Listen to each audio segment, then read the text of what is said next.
ia i le suafa manu malo i Iesu Keriso ia le ua toe amataina ai le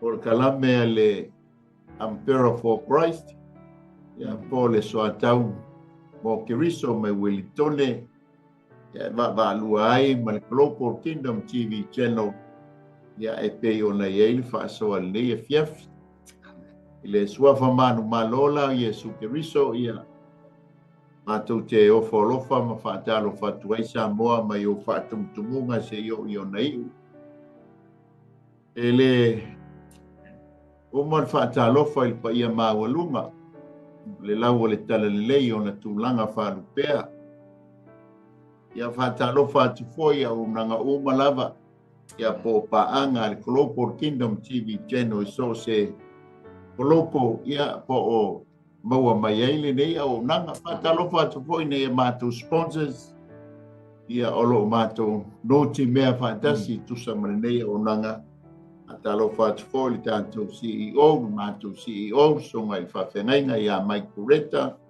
ma le faletua ia Sara ma le nofo alo e mai se lau faigaluega i Aukilani ia le'ei e fa'apitoa le fa'atalofa i le pulega ma le fa'atamā soga i le fa'afegaiga ia po le Reverend Paulo Mikaele ia i le TV3 o i TV10 i le RCTV Samoa fa'afetai nei avanoa ia o tatou galulue fa'atasi ai ia ua lava le atua ma lona malo le soifua malo i lagi mamā ia ia le ali'u tatou toe feiloa i fiafia lenei e fiafi ia fa'atalofa atu fo'i nai mafa'afegaiga faletua ia o matua malolo malo ia mai se ia maualuga o maekalesia e pe ona galulue ma auauna ai i le atua ma lona malo ia fa'atalofa atu fo'i le suga le li'aua'o ia Iosua ia soalo Iosua telea ia o maauauna atu iā te oe Samoa lenei e fiafi ala taʻitaʻina i tatou se tatalo ia o la'amatai lea o le tatou fa'asoa tumau lava iā te oe le vi'iga le fa'amanu le amene ma le osana tamā afetai lenei avanoa lelei saunia ma tapenaina mo i matou ma uai le fa'amalōloga ua pai ai ona matou fa'asoa i luga o galugalu o pe au le ea ia ona o lau taʻitaʻiga ma lau puipuiga matou le fale le ali'ia i malumalu tapua'i i le malama ua mavae atu ia e fa'afetai ma o fo'i nei avanoa fa'asoa ai lau upu tamā maualuga ai sovi'iga e matou maua au fa'amuniaga au le fa'alogologo a lou atunuu e lava se mea o lo maua mai ai e lau whanau o u tangata le atua lenei au nanga ia anga lelei ma e whau la tō whaafonga tō mau ia toi le viinga e mātou mau au whaamianga o na o Iesu. Amene, amene. Ia patalo whatu lau sunga le li awao. So alo, ia la fotuia i lau sunga ia wale taitaina ma le whaafoina. Ia o le tātou whaasoa i le leitu la fiafi mo lau whaaloalo. Nā no whaafitai mo le awanoa i lau sunga whaiaonga. Ia po le teitai fo nei au nanga leo wa mai au nei whatu lima makola le tātou pala. Ia wa po sila mai mai ala malu le atunu ia mas po ia whainga renga le tuama e tāpo ia tātou whaiva. Ia ai mese ho tāpo kalama nei a fiafi bi ile tua. Peo nei tau whailo ia. O so alo le i lunga o le po kalama. So alo ua whaaro ina. O le bonga hoi la leo so alo i biti so alo. Ia whaaro ina so alo a biti so alo a. Lo sa moi lau whaaponga. Ia vi ia le tua le po whailo atu lo ungoa e le. Sudah te nei van sa moi lau tisia mai mo mai. Ia vi ia le tua ma lo foi le mo le tapo inga. Lo foi le wa. Tali tonu le loto ia le wa to ia matonu. Tulanga o wha moe moenga me uma sala lafo ia tua. Ia le wa liutino la auto talo. Ia mai se fo o talo le whai ngā renga o kare sia se. Ia le wa tali wha yali yali. Ia ia le atua o sa ila ia. Avere vi inga ia tua. Ole nā ua tatu yela. Ia au nei tula. Ia. Ole atanga ia tulo e tatu po. Ma nei po la. Ia le Ia malo se po. Walu wona ia so lale ia masalo le sa te kasima. Tato ama yatu I malu tato. Ia masalo nia sai le whapeana. Ai ronga na tala noa sisi ia Yesu nia. Au tala noa abil bi inga. O pitone sa tala noa ia Yesu ia bi ia le tua. Ia oise ale tala noa ia ono ole sa ilinga sa fai. Sa ili tuli vairo I mata maltalo. Ia mai se fo le ana pongi sa fenga iai. Ia ma le sa ilinga malo. Ia ko feo le ali lifo iai. Fina ngalo le atunu. Ya mai se foi o le sila fanga pa ia le atua malona fila ngalo I fia le lalo langi le nei. Amen. Ia le ala tani. Ya bi ia Yesu. Ya ala tato o le tato tu si fai tau no le taime tau tu li vanesa mo ila fa fo. Na vetala voia ya sa no ia. Sa ilia le aturu ile atua. Ela le talo, ela le angapong. Ia le atua. Amen. Ia le o tali mai le atua. Hallelujah. Ia pi fa pena foi se au nanga le fia fe pe ona e silsilane lungo le tato screen. Yes. Ia olo sa ili Yesu tangata le lo. Hallelujah. Hallelujah. Ia fora mai le ta fala ko le ale ta fa so ia. O le ala tanga ia tu le tatu si fai tau. Ia masalo ole luka le na wai lungo. Ia o ila sila mai samo ole luka sfuma le ibu. Luka la bala usunga ulale. Fai tau mai ta fai mai. Tau pe se fu. Fai punata ia pe le leila o fai tau e manino le le tobe. Au, ma kwa ia. Ya. Fai tau ina wana fionga mo mai le luka sfruido da mo voe ole se fulu. O atu ia Yeriko, o iane iai, mauta foi, o le tangata waingoa i asa kaio, o ia o le telo na sili, o le mau oa foi o ia. O fia mai moa o ia ia Yesu, pe fea o ia, ai le mawhaia o no le moto tangata, awa o le tangata saa o ia. O momo e ia I luma, wa e le la au o le suka moru, e vava ai foi ia te ia awa o le au iane ai. O atu Yesu I le mea na te pa I le o ia, o sila fia o ia, fetalai atu le o ia ia te ia, sa ka ioe, ia e vave I foi ia I lalo, awa te tau na o nofo I lo fale I le aso nei. Ona vave aluifo ai le o ia, wa tali mai ia te ia ma le fia. Wa mui uma e na iloa wa whapeane. Wa alu atu ia I le tangata ngasala e api ai. Awa tu mai sa kaio u whapea mai I le alii. Auta le alii. O le a o vai luaina a o mea ie maa stiva. A whaifoi wa ti ngā se tasi I lo tua iane. O te tau ia tuai e taiwha. Petala iane e su ia te ia. O mai le whaolatanga I le ainga nei le so. Ina wa whai o ia ma tali I o aper amo. Ma o sau le tali I o le tangata e sa ili ma whaola I le na le loa. Tamunia mai le atua e tusa ma le whaitawina o ana fionga. Ia foi pia ma tu mau ia te ia lona vi inga e whaama mau. Amen. Na lo whaftai mo le kutuilo na fionga. Ia le tu le rei whiawhi na sunga. Nia, whaftai. O lea ua tā ia I nei le tusi lea le bangere ale whainuri o luka. Ia pei fo ila o nei ta au tu le nei a fiafi. Le manai o le tusi le nei. Ia e mai se fo I e pei o na sila fia e fo I e so se tangata e mamalama whaitau tusi pa ia. Ia le tala I le tangata nei o sa kaio. Ia e le tau wha ilo atu ia wingo o tangata. Tau roa sa kaio ia o tangata popo. O le tangata sa. Ia a e le suka moru. Tātou o mai lawa o whesiri fo I mātua. Ia tau roa fo le awe lai tamatis. A tā mata tula I le tūlanga o le amatanga o le tusi. Ni tate waaila I le tūlanga I peo nei e fo tātou o tūlanga. O lo sa ili e su le tangata le loa. E pei o le ki a toa le na o fasi whaitau ia. Ma le vaenga lea ua tā whaitawila nei a fiapi. A ma se fo le whawha anga le aturu. O le au tūle nā. O lo sa ili e su I le tangata le loa. E pei o le anga tonu ale nā ulale o le vaenga lea e peo na. A tā mata tu fo I le tūlanga e peo nei. I le tusi lai oa.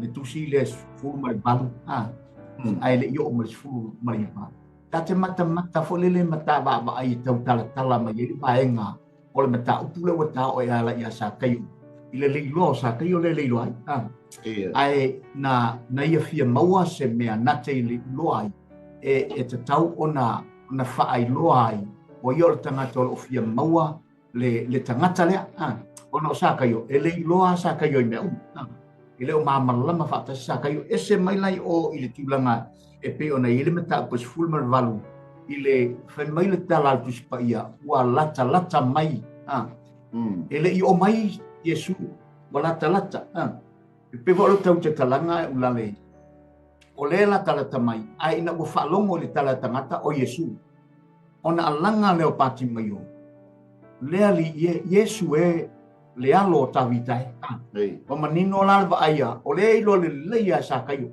o ye e pati mayo le tawaso le e ilo le leia mamla matanga kale e mo ilo wata o e Yesu le safarian ai pe tai nei lo ai le leia e tawaso mato pati mayo ai mamla le pati mayo i le tangata le o le lata mai le wa lata mai e ripo o le tala ele i o mai ai mai i le lava mala au wa mauti no le ai e pati mayo o Yesu o le alo le tua e paul melai ia pati mayo malama le tangata le ai o le tangata fo ile na te mau ai mate pulo na mata fa le ngata o mai lo le fai tau ia luka le suri mo mau luka wa o Yesu ia biku le ala wa fala tala va vai pulo na ngai pulo ngale o tonu mai ia biku a o lea ngai mai Yesu e ngai atu Yerusalema o tonu mai ala ai e pei ona ia ile au tu e te tala ile na ia fiafi o lo sa ili Yesu le tangata le loa e ole manatu foi lea lawa lunga ulale ona o tu langa pe ona ia e le loa e sa kayo Yesu e le malama fo isa kayo ile tangata le o Yesu ai pei ta ia maneno le lei ile sila Yesu ona o Yesu na te sila fia tangata uma mamea umalama loto tangata uma ile lalolangi nei atonu o le mafuanga ka tu te fsili po le ase mafuanga na mafuai ona o mai Yesu ile leo yori ai mana tofo e kasi le tangata le anga mai o le loi iula o mela le o fo ile manatu sa te tauna tuku tangata le totasi ai a ngai pe Yesu i lana ngā wenga o lo tau whai ono le moto tangata le totili ai pe ta o le ala ua ngai mai Yesu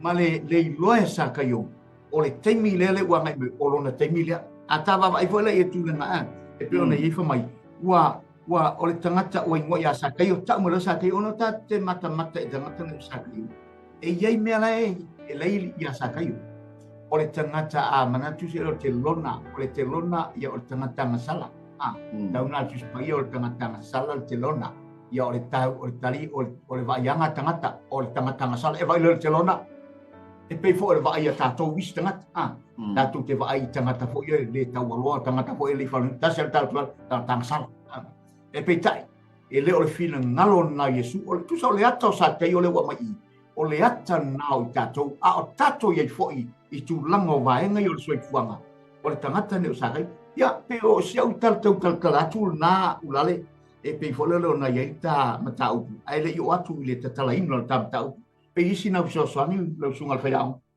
ai le se Paule mea o le taftai le tamta upulia ia pe ona tamua to e foi se fa talanga sa ili le tunu i le langi i le tua e ala te talo ma le ano pongi ia ina ia to mai le langi se malo e taua veinga le tato watanu ia le watali mai le tua tu sa matalo sanga tu sa ma meo ana pongi sa tu ina atuai i le tua alele mai tamta upu nei o le sa ilinga o le tangata lea i totonu i Jericho pe moelana e tala mai le tawaso lele i ufale mai ai maua mai e na pe lana e tala mai ai o mai foi lai o le manaia i o Ole, pamai wo o atu ia Jericho. Ele ngata ina o tu so le wo fale. Ya. Amen. Praise the Lord. So ole sa ilinga le tangata a leilo. Ole ta ua ia e moa lo le tangata leilo. Ole ta ua ia ro fa fale ina o Yesu. E avea mali I ma faola. Amen. Ole fale mai o Yesu I tono Jericho.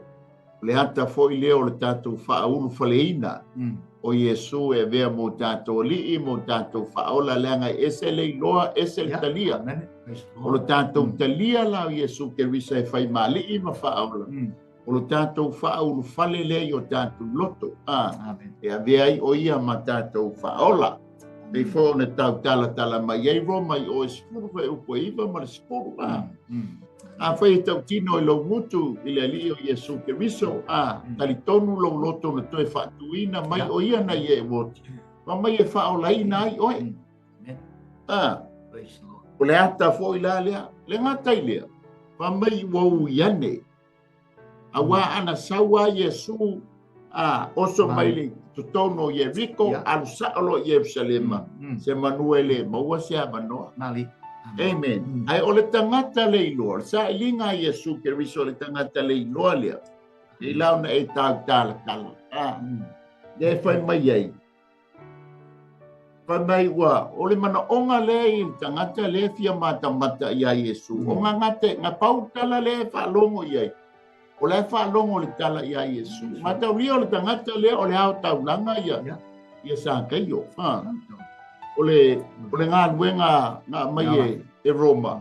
E whai ai ia na te au ina tau langa a tangata ta ito tas. Ia malau whai ngā luenga. Ia na avele I Roma. Ia whamai le ai mata la iai.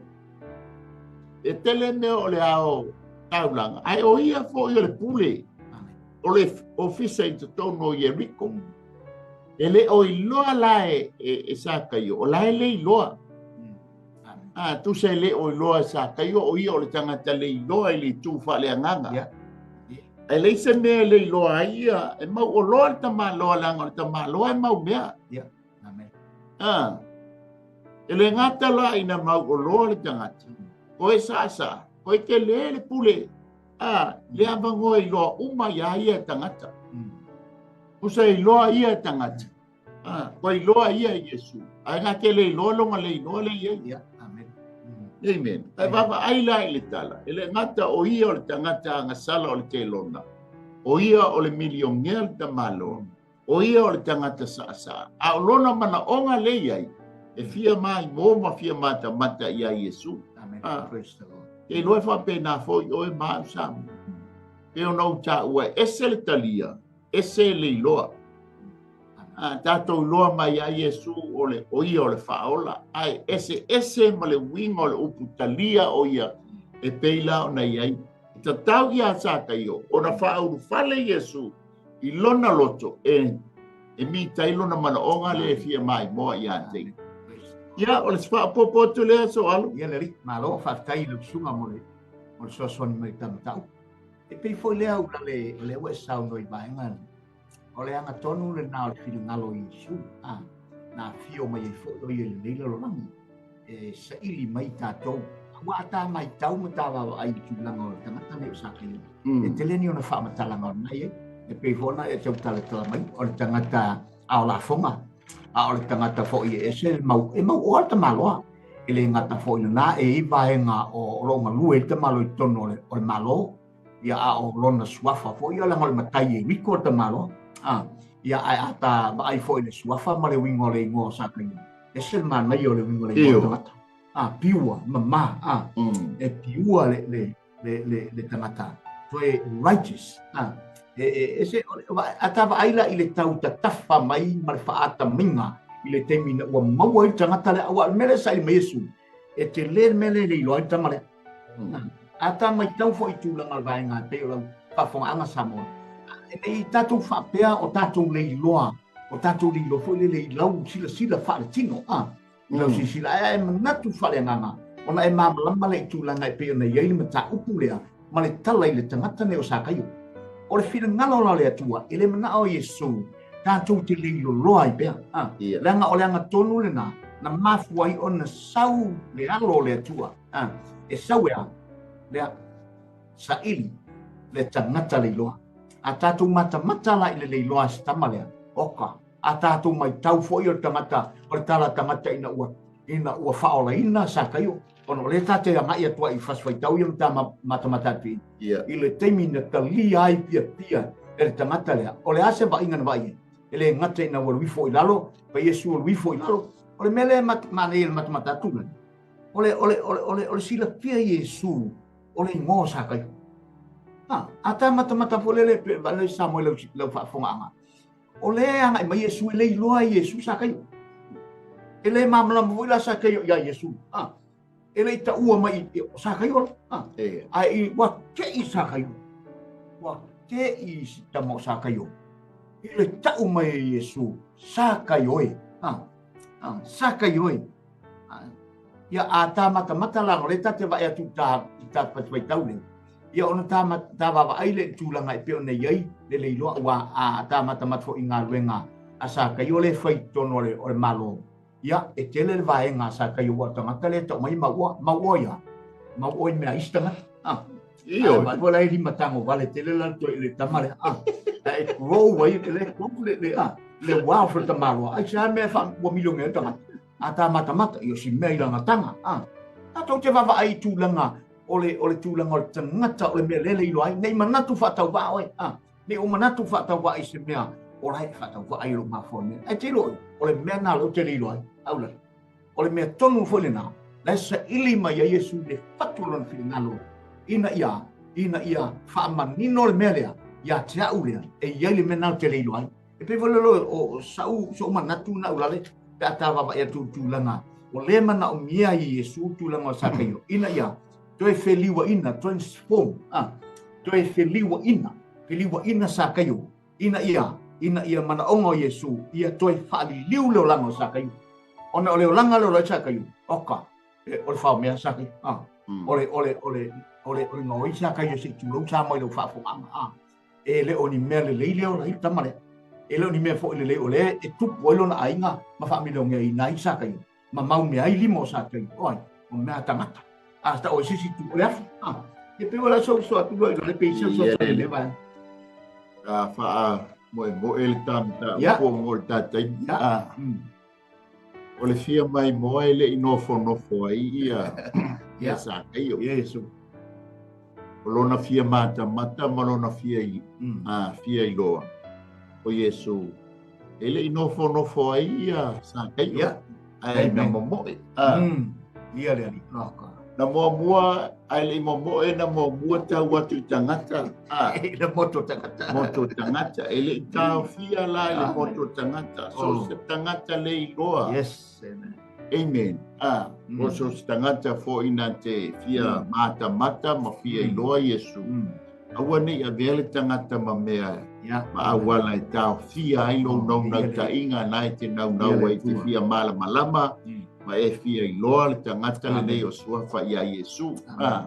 Langa tele a po ia tūlanga ua tawhia malama tawhia i loa. Ia ai o upo tangata, o tala tangata, o tali tonunga tangata. Ma tau fia ia, ia o lota fia malama ma lota fia i loa.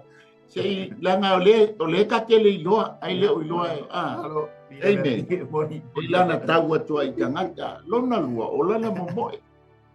Lai sila fia le leia pe loa le leia sa tai e ma ngai longa mua e se ma ngai o lo nau i me le lei fia le li alfa mua awole ta fia lo tangata i upo tangata awole ta fia lo mana onga nai ai e te fia halu le lotu ai o upo tangata se ke lo le lotu ngeng te tunga i fuata to matua e tau fia ai oi ai ese foi le nei vai tau o tato iai amen a pito le luma ele ai ma sesi o le nuo Jericho ele malama i tangata ne nei o sa kai ma leia lona nau ta inga le fai ele nofo ele ngata o leo longo vinga po fia sa loto ai langa e kakau e sa o tonga le ye ta malo e pule ai a sa le ye ita ia te a wa ta i luas futa la ia teksa la pai a sa wa ta malo ita ia te o fai atu ia o lupo Yesu pai mai lo fast food oi ia ngaba tolole ave ga le luas fulu ma Roma ia e pa u ilanga tanga le silu se po e fa pengala le mio le li amen hai na wo o le taimi ta hua i o le taimi lu mo le atua mai le fa ma va fo ia le fina le nganga o le atua ma tanga tau lo le i le la au tau lo i le la au no wo ia i le la au le ia no what mata fo i tono wa tasi le mata anga i tono Jericho o le la au ma pe ai la tamo takai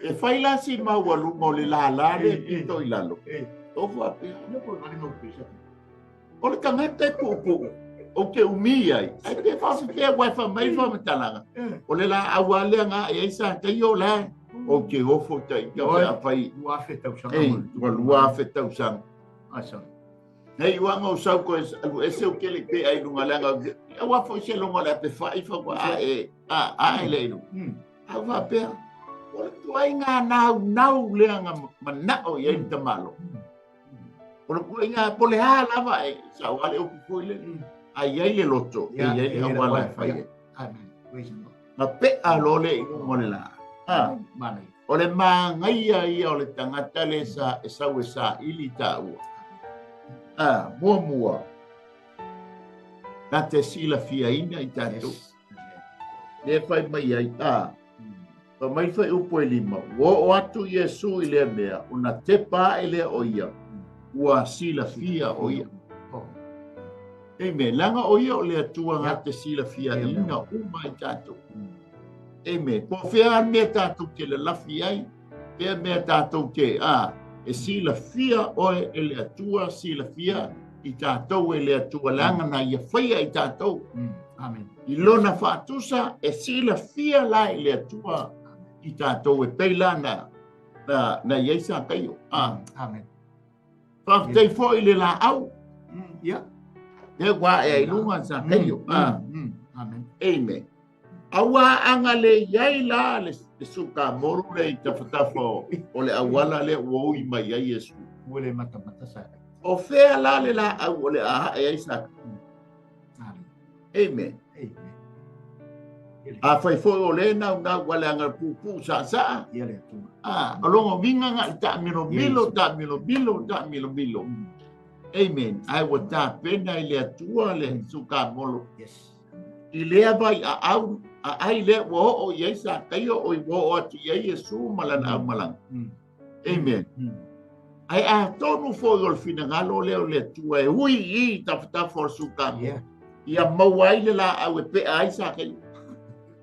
Amen. Ama ngia pa mai sa kaio. Chole. O le tangata o le faaola nga sau e sa ili au tangata le loa. Nga te loa le iau, au te le loa le mafua anga lea, o lo momoe, o lo waluae, o ngau ke fia I loa o ia, awai le nga ke sila fia le leia. Lona lua il fai upunga lima I lona vaenga I lua. Pa mai na sila fia e ia lo ngoa. E sila fia le leia Jehova e Yesu Keriso lo suafa, mo mai ngoa. Amen. Ale ma nei o le sila fia Yesu lo suafa mo mai ngoa. O le ngoa ua tu sia I tutonu o le tusi o le on. Amen. Amen. Ele fa leo ngai na suafa. Ya, amen. Amen. So ya ele fa leo. Moni. Lengo tato tofi mai le.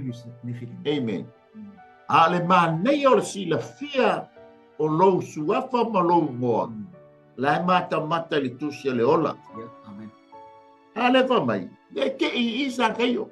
Mo ke I ale bala au atu o fo o Yesu sa kayo e. Sila fia ele Yesu ia la salo sai tono le tunga ba. Amen. Langa o lona ainga. A le loa lenga le loa I tamale. Amen. Ona ia. Sila fia le lei e Yesu sa kai o i o le tangata le ilo. Ka pena foi o sa moa mai tātou. Amen. Nga tātou wanga sala saulo le ti Apolo o fofi lo tātou ianga sala. Wa makua lilo ai tātou. Langa lefa me il tala tuspa ia wa vea ma pāpupuni o i tātou male atu. Ale mafu anga le na sa wa Yesu. Amen. Ilona toto ina ia fa mamaina i tātou. Amen. Ina ia awane lilo fia oe. Lilo fia i tātou. Ile sila mai ale tama. Iante oe ma. Amen. Ona oai. Ole toto le tangata lea. Amen. Dea nate sila fia ina le sawe sa ili ma faola ia sa kayo. O le ilo. Amen. Amen. Tātou te le o le iloa ili tufa le tino. Amen. E tātou te le iloa le tufa le nganga. E a whai tātou te le talia ina Yesu Keriso e whai mali i mawhao. Ia la so ani atu le o tali vaenga a manatu e lua. Atoal. Ia malo haftai le sungari o le sosan mai tam ta upu le po. Ma nei o mele te noi lali wa mo e luma wa mo e wa e le la o sukamo. Le fo le sauno. Sole e se fo i male atu ata mata fo iai. Wa te ia wa manatu sa ka yo le mafo la au le ata vai fo le ata le tau vali mai lo sa mo le fa fonga. On tatu mata le sa tau lo ke viso Yesu e pe fo ile le se su fa inga le mo tanga tatu te lava ai ile la au o le memonia ele ole la au la pe ona sa tatu mata tatu ai le tangata na mafuai ona ole la au de na mal tangata fo nei lungo la au de ta ua Yesu tangata le ma ole me fo na pe na sa no la na mafua ile na onga fo ile tua mo tato kon sa na tu pa ya mo tato na ye liu tino ai le lalo langi le nei ma fio mai ai fai lo na tino tangata ina ya toe maua toe maua tato toe maua maua o e na ni lo pe fin ngal fo na le tua e pe ona isa ili mai le tangata le lo e pe ona isa kai o le la fai ngai yo ina sa kai wa ile la au mata e pe fo na ye ma na ye le mo sa kai o sa kayo ole mama ole diua lona winga ata mata po fetalenga Yesu malana la ko ilmu maua la fa amu ie lo to mama te lo to tata sa kayo ese mama na ele ipo pole fo tangata pe na sa no i tangata mal moto tangata tau la vez tama pu atu tolo ku va tangata ai watu le ipo pole tangata pe na sa no atu pe ama awe te pole fuwa ilisi tangata a fai o man o ngai te fia i loa de ola mai fia mawal tangata e pe on sau nor fai o ngan nipo ole fina ngalo le tua ina ia mawaia malana fa o tanga awe te popoli tangata alu e sa ili le mea e te mawai mai manino i lava a Yesu le mamau le loto tangata mawalunga sa kayo e mau mea e mau lilon tutanga ai wale popoli sa kayo i ona tamali tanga ia ai walo no fia maua o le li o Yesu fa pena fo ile mona mo tatou ina ia tatou talia Yesu le li o le ola da ia sisi tatou te mo ina o mata sakayo fa mai lo ta tangata tomu ala le mata mo fio tangata it's so wonderful beautiful Jesus na talia lo na loto marketia ata mata tula tau fa li foi la lota pa mai o atu Yesu ile mea ona te pa ele o Yesu le pia sa kayo fa mai lona fetala nga Yesu sa kayo va ver lui fuia i lalo malenala tu se lo sautala le ai foi lo malenala ata tu ai si tu so ia te no fono o milungo le la ngai te ia sau i lalo te lo mana o Yesu ar wi foi lalo e ia le mena mana o Yesu ya te oi tau ne fai ai vai la me mana ia ele fa pea na to tu ia sa kayo wala vasia meu wa on me silo mo ai nati mai la sa kayo ona le nau ta ingo sa kayo oi fa mai ia Yesu e ta tau ona oilo fale ile so ata tu foi la fale ngam la fale le fetala Yesu oi oi maua le fale ngam e lo ele fa pe sa kayo fa tali Yesu ba mole la fale tonu lo fale fa tali se io walu ta penga lo fale ngam mai ole aso nei o le aso e tatau ona o iai lo fale ia pe sau tataratu le ulale I ele ma lo le whaasoa. O le ma nei o le tala. Ona o le tamata au polo sa ili Yesu le tangata leigo. Ma o Yesu wanga Yesu la fia le leigo la leigo ia sa kaio. Amen. Ai leo mala mafuki sa kaio lona leigo la leigo ai. Ai o le whaafitai e pe o le tau tala mai. Le la au le ngata penai nei le atua. Se ia e ai sa kaio. Praise the Lord. Amen. Ina ia whaola ina aima. Amen. Ma futa aima ma Yesu. Praise the Ina Lord. wa o mai le nu o Israelu. E o mai o i Sinai. Amen. O mai lo le ile. Ai foi le mara pa me wa o ona le vai. Ai whaasino e le atua ia mose le la au e matawia o le bao le iai. Yes. Tele la au. Amen. E na whaasino e le atua le la au ia mose. Ai le la au ngā kango e whaki. Tongi le ili tongo le vai. E mā ngalo ai leo le vai na whainua. Papena uma le la au. Na tāpena ina e le atua le suka moro. Mō sa kaio. Ina ia. Mauai o ia le tangata wa le iloa. Te ia fōni tau tala atu. Amen. Tāpena ina e le atua le sa taulo Yesu Keriso. Amen. A foi la wa ta ua le sa taulo. Amen. E leo le sa taulo la. A o le tangata sa ilunga o le sa taulo. Lewa na whaia le wha o le tanga. O lana sa ilinga lea ia te tātou. O le lalo langi le iloa. Amen. Whapena umala le ia o le afo. O sa teio ilunga o le suka moru. O ina whaolai nai ma wai Yesu. Praise the Lord. Le ma nei o le sa ilinga le tangata le sauna te si la fia i ta ua. Te o nei si la fia sa teio. Lona lua na ia i si la fia le ngō sa teio. Whapena fōna ia si la fia lo suafa ma wai ngoa. Lona tonu e alofa ia te oe. Ia lofa fo ia sa teio. Lona alofa le te mbabua i whai upu le lima. Vanga lona tonu.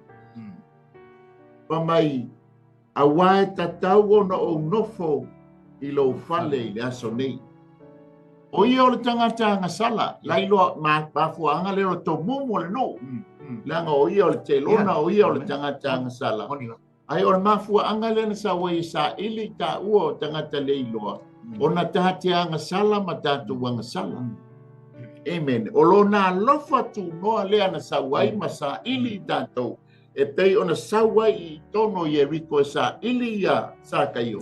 Ona e alofa ia sa kaio. Awa nei whano le nganga o sa kaio. Yanga fo e wha le tonunga na mea lai whai. Lai whai ia Amen. Eita lo ia te au sa loku lunga le tex. O lona alofa lea ni whai mai ai. O ke fia iai lo whale lias. Amen. Nana whaalongo atua o sa kaio ua sau le tala lea. E fia ma futa le tangata lea i lona whale e ui ona o ia o le tangata angasala. Pe ai wholo ila. Me ke rope na punga o wholo ila. Hallelujah.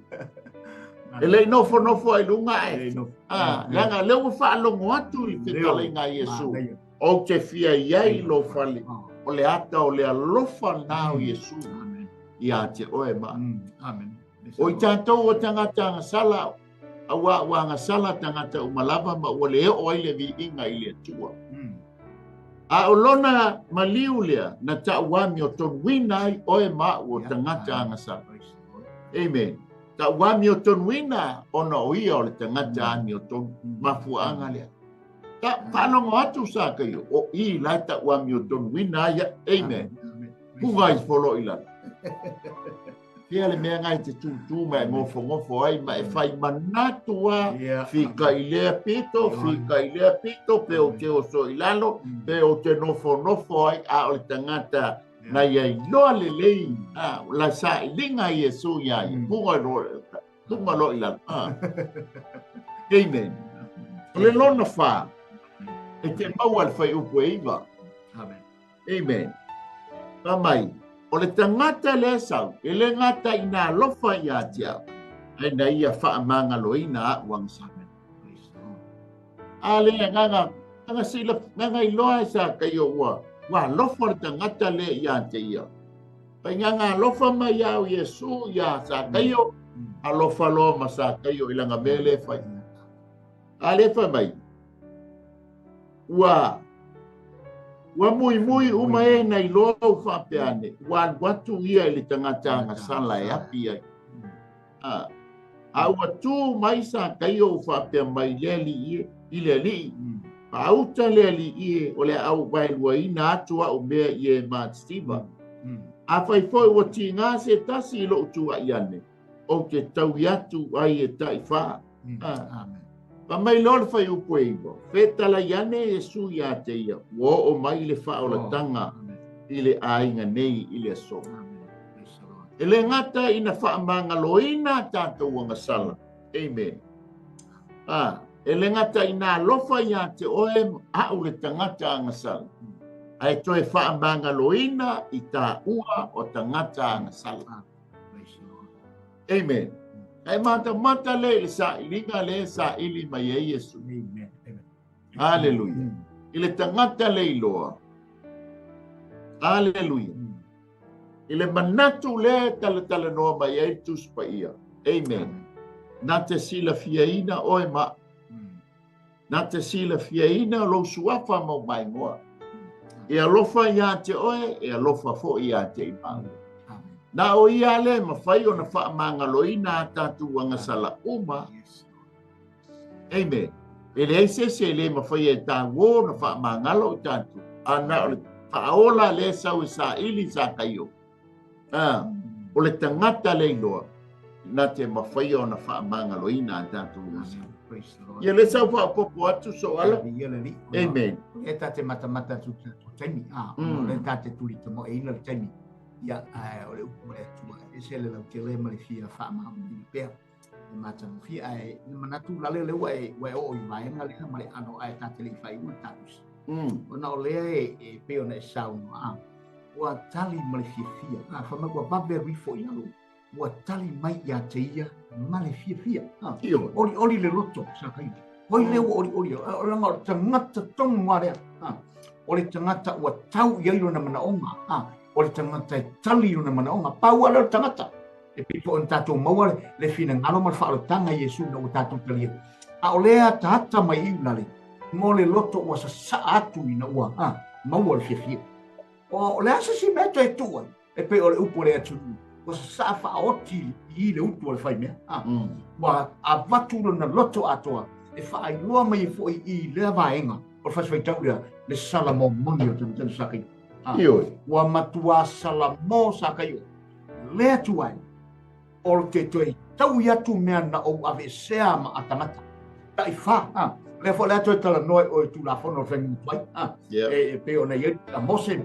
Ia ele ngata fo nata manatu fo ile bango na tano fo ata vita I lana masala tamai mamo fo ile ma wong mire tal ale tu wa te tau ia to fa I tangata tau I kai fa ia le fo la pe tau tala ole mama ma le sa kai mama lama le tangata sa kai tu la fono o le o le fo la pe o tau tino I le solo te mano ma ua avatu masa saatu lona loto I le tangata le ona ua wana ia maua le tangata le tangata o tō ai tonu i ailo na manaonga, o tangata na te talia le manaonga, o tangata na te whaafinoa I lo na manaonga.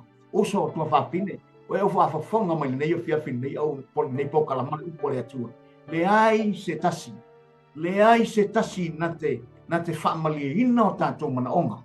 Mai a tali a te I tātou, mai a whaamangalo ina I tātou, ma a mai I tātou, mai le polonga o reang sala, ma le loa sa tātou le loa ai, sa mare I lofo ai peitai ina ua mata lia tangata lea I o mawhale ma whaau whale mai le tangata lea ki tonu o mau whale o le ata o le whale nganga o le loto e fia fio a Yesu pau alan mana onga Yesu e mana o Yesu I fia e le mana o I neo tupe e le mana o wale kia sa kayo lon tamau aina mana me tele ala me lo ia sa kayo o lona loto fia wa ia mau al whaau tanga o oli ma fia ona ua au mai al tangata tonu e tusa mare taimino ia pe sa usa leu la le fa mai al tang tau ia so so I ele leo tai e fai ungo ta por kalam. Praise the Lord. Amen. Ono lewa tala mai e sa kayo le li e. Le la vai wa ina le afaula u ta mau ainga ye ma stiva. O le vai ainga le no o tango tapo pe triple pe fa na fai ala to checks. Pa o popo lungo le checks. O le la dango stongi tai fa. Amen. Amen. O le wingo le tala. O lono wingo winga le sa kayo le fai. Yeah, amen. Fa lungo winga a fai e lua se fulu le checks. Ia fa lungo wingo o balu se fulu. Fa ia. Nga abele nga o le lua se fulu ia Roma. E ku ma ia le ongo su. Ba vai le tele. Ale la wa abe. Ana no follow le la wa fai de tong mai le fa mai le la o tong o fale o fo sa kayo na no follow le o sa kayo ma fo le feilo inga le tas pato ala feilo ile mai Yesu amen a se feilo inga na malia ai lo na loto amen to e ma fo ile Toi fa fetai asa kayo o ile sukamo. Paftai ile la au na tatena ile tua tui o. Tui o ile aile. E faola ina ai lo na tangata mala feiloa i ai ma le faola. Desa ili mai ia te. Praise the Lord. Amen. Pei fo ni tau tala tu sa tauro. Amen. Lona lua. O lona tamau ainga fa mai sa kayo. O le wa afalo tamau ainga wa. Hallelujah. O te lo foi wa o tau mangifile tamau ainga. Ai le ai se meo te popole ai. O le mea taua ia sa kayo. Wa i totonu o le ainga o le atua. Amen. Amen. E o foi le lona tamau ainga lea. Wai to tonu ai o le ainga o le atua. E fa mai sa kayo. Ua o tua mo utali tonu ai i le atua. O le mafuanga lea wa fa aingo aia. O le atali i o apera. Amen. Au i lato uma na talia o ia ma fa tua i lona suafu. Nei a abatu iai o lea manuia. E ta ua ai i lato. O whanau a lea tu. Amen. Praise the Lord. Pato a ta ua i tātou a talii ma whawhine o lea tua. Ina ua talia Iesu Keriso e whai mali i ma whao. Amen. O le tala lea sa kayo. E uia ina manefi atu lana tamau ainga. Ai nā te le popole ai sea. Ona o lea ua whao laina lo nā nganga. Wana maua le faola. Amen. O lea ua ola, wa maua ia lea sa leiloa. Amen. Wa ta ua, wa i tonu o le ainga o le atua. Onga o lea ua mafuta mai Yesu ia mai. Te ngata fo i lea, o lea ua ta ua o ia o le atali i o lea. Amen. Praise the Lord. I lo pensa wa popo le la fa umal ta por kalama i so. Sa no ia lau sunga faya o Amen. umal ta por kalama A mai le tātou au tū le lia fiolo sa ili Yesu i tangata leiloa. Amen. Praise the Le iana tau talato, oe maa o le tangata leiloa. Oe maa o le tangata ngasala na pauleo le tangata na te sila fia oe na te sila fia o taingoa. Na e alofa ia te oe alofa ia te au e wha mangaloina oe wha mangaloina. E ta ua i tātou o lana whanau ina ua tātou talia oe. A whai te mana o e talia Iesu Keriso e whai mali i ma whaola lango tā ua o tangata lei loa whaalea ngā. Ua mafia fia e whai la talo le tu lafia. E talia ai o ia e whai mo wali mo tātou whaola. O le taimi tonu fo i lea, o le lua osi ngā fia ngai ngā maia. Tu sia i lo moa. Ma nei ale tu sia i o le ingosa. Kai o tu sia i fo i lo suafa. Ale a whaia le tātou te talo, te mana e whate tai mai upo le talo le, o le talo le o le whao. Whaftai tele ai e sui lau upu le nei e fia. Whaftai tele e sui lau upu le nei e fia. Wa o lo ai. O ilo ai. O a ua le tangata ngasa. O a ua le tangata ngasa. Ai ta tala atu lo loto ia te oi Yesu. Ai ta tala atu lo loto ia te oi Yesu. O te whai ai oe. O te whai ai oe. Mo wali mo ufaola. Mo wali mo ufaola. Whaftai tele Yesu. Whaftai tele Yesu. I lo talia ina wa. I lo talia ina wa. Ma de ai oa. Ma mea i au. Se tasi o lo au ainga i le langi. Se tasi o au ainga i le langi. Ina ua e wha manga loina ua ngasala o malap. Ina ua e wha manga loina ua ngasala o I ia lama o Yesu. I ia o Yesu. Amene ma amene. Nganga pa ia e wa si la fia. Amen. Le ua fia le talo le wha o tanga. E talia ai o Yesu ke riso e whai mali ma wha ola. Ono le awala lea mātou te sauwha ngātu le ola e wha ma. Ta mā wha manuia ia te ia. Wha malolo ia te ia. Yo awala lasi e te whaelo mai whaeloa ia te ia. Lo lava le lei ma lo mata mo fie ta mā. Ono o Yesu. Amene ma amene. Ia iai vaenga e te tāpena. Iai mo tāpena. Iai e whaapena na whaatuputupu la ia e lo whaatuatua ma lo teletonu ia Yesu. Lea na italia lea. Nei a fiafi mua pai tau lo le tuspa ia. O le whai tau o le tuspa ia. O le whetalai mai lea o le nganga o le atua ia ante oe. Lua ia whai lau te talo. Amen. O lau te talo. O le awala le te lua wheso ta iai ma le atua. E le sisi awala. O lau te talo. O lau te talo. Pe umi, pe pupu. O le awala le te wheso ta iai. O lo atua pe ona e taliaina i le neia fia. Pailo le ia te ia me o mana onga. Mai o lo e mai. Talo o ia o le atua o Iova Rafei o ia o le atua o pa malo long. Amen. E ngata foi le. Ialo tausis. Taus i tau Yesu i sa wo. Tanga e maua le pale o le tangata na te maua le nganga e manu maloina mo Yesu. La tau ia e maua le pale o le ori. Amen. Ia le ngata foi le. A fai o ngati o mai teim o tau so e se me te alu te lotu. Amen. Vai se fale sa. Vai se kalesia po se lotu.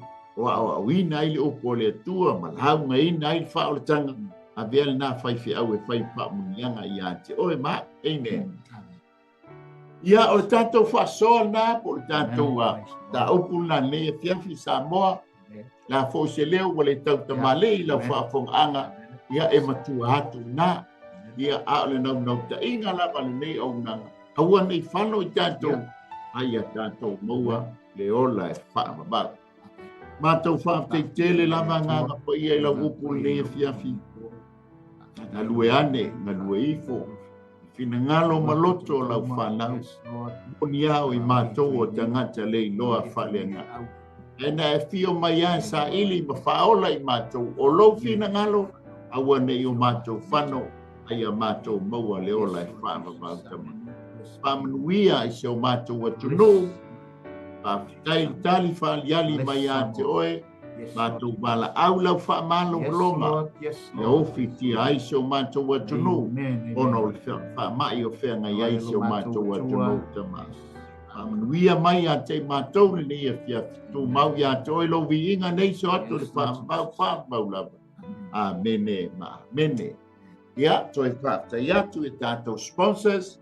Ia, toi whaaftai atu hoi, le sunga e whaafengainga. Ia pasta Mikaele Poasa. Hallelujah. Mikaele Samoa i LCT. Paulo Mikaele LCT Samoa. Whaaftai i ia lele. Ia mai a te maua nei mai Wellingtone.